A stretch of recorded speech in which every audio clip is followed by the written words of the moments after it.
โอนบ้านโอนที่ดินให้ลูกหนีเจ้าหนี้ทำได้จริงเหรอแล้วจะโดนอะไรบ้าง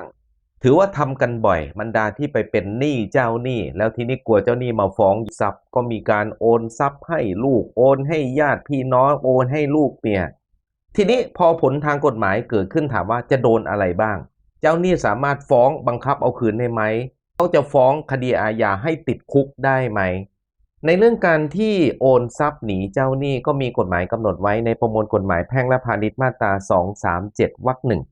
ซึ่งกำหนดว่าเจ้าหนี้ชอบที่จะร้องขอให้เพิกถอนเสียได้ซึ่งนิติกรรมใดๆอันลูกหนี้ได้กระทำลงทั้งที่รู้อยู่ว่าเป็นทางให้เจ้าหนี้เสียเปรียบแต่ข้อนี้ท่านไม่ให้ใช้บังคับถ้าปรากฏว่าในขณะทำนิติกรรม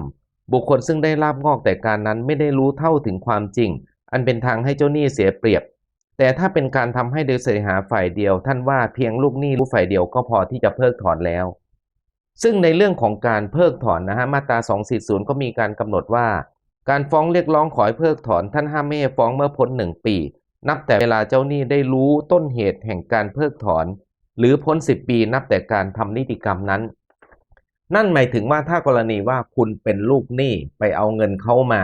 คุณก็ตกเป็นลูกหนี้เขาก็เป็นเจ้าหนี้คุณ แล้วคุณรู้อยู่ว่าไม่มีทางชำระหนี้หรือไม่มีทรัพย์ที่จะพอชำระหนี้แล้วโอนทรัพย์หนี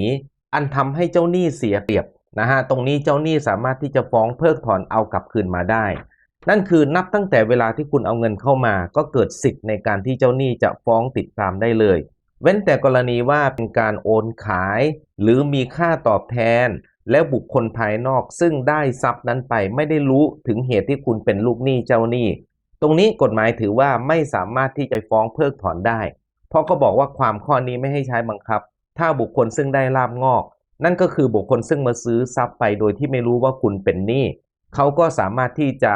ต่อสู้เจ้าหนี้ได้แต่ถ้ากรณีเป็นการยกให้โดยเสน่หายกให้ลูกให้หลานให้เมียเหล่านี้เอาแค่คนโอนรู้ฝ่ายเดียวเจ้าหนี้ก็สามารถฟ้องเพิกถอนได้ซึ่งอายุความ1 ปีก็คือนับตั้งแต่วันที่รู้ว่ามีการโอนไป1 ปีเจ้าหนี้ต้องฟ้องเพิกถอนแต่ถ้าไม่รู้จริงๆกฎหมายให้10 ปีนะฮะเจ้าหนี้ก็คือสามารถต้องฟ้องเพิกถอนนับแต่วันทำนิติกรรมนั้น10 ปีคือไม่รู้เรื่องเลยแต่ถ้ารู้1 ปีตรงนี้ยังไม่รวมถึงคดีอาญานะฮะถ้ากรณีว่ามีการโอนทรัพย์หนีเจ้าหนี้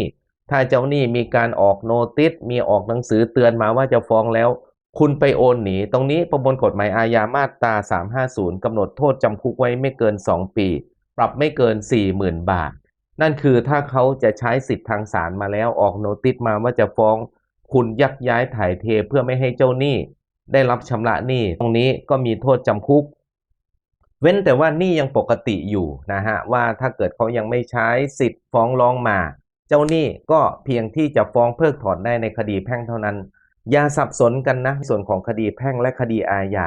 คดีแพ่งนับจากเป็นหนี้แล้วคุณโอนหนีเจ้าหนี้ฟ้องเพิกถอนได้เลยแต่คดีอาญาก็คือนับจากวันที่เขามีโนติสมีหนังสือมาว่าจะฟ้อง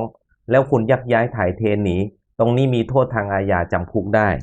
ในเรื่องนี้มีฎีกากำหนดไว้นะในเรื่องของคดีแพ่งเป็นฎีกาที่5887/2556ลูกหนี้โอนที่ดินโดยมีค่าตอบแทนต่ำกว่าความเป็นจริงให้แก่บุคคลใกล้ชิดเพื่อหลีกเลี่ยงการถูกบังคับคดีการโอนดังกล่าวเป็นนิติกรรมช่อฉนเนื่องจากลูกหนี้รู้อยู่ว่าทำให้เจ้าหนี้เสียเปรียบแม้นจะมีค่าตอบแทนแต่ไม่สมเหตุสมผลผู้รับโอนใกล้ชิดย่อมเลี่ยงไม่ได้ศาลให้เพิกถอนนิติกรรมนะฮะตรงนี้ถือว่าเป็นฎีกาที่กำหนดว่าแม้จะเป็นการซื้อขายก็ช่างแต่การซื้อขายต่ำกว่าราคาที่แท้จริงตรงนี้ศาลไม่เชื่อศาลถือว่าคุณรู้อยู่ว่าเป็นการให้โดยเสน่หาเป็นนิติกรรมหลีกเลี่ยงเป็นนิติกรรมช่อฉนเพื่อให้เจ้าหนี้เสียเปรียบดังนั้นถ้าเจ้าหนี้ยังตามหนี้อยู่ก็ต้องระวังนะฮะอย่าไปโอนเพราะเจ้าหนี้สามารถฟ้องแพ่งเพิกถอนได้นอกจากนี้อาจจะโดนคดีอาญาฐานฉ้อโกงเจ้าหนี้ได้เหมือนกัน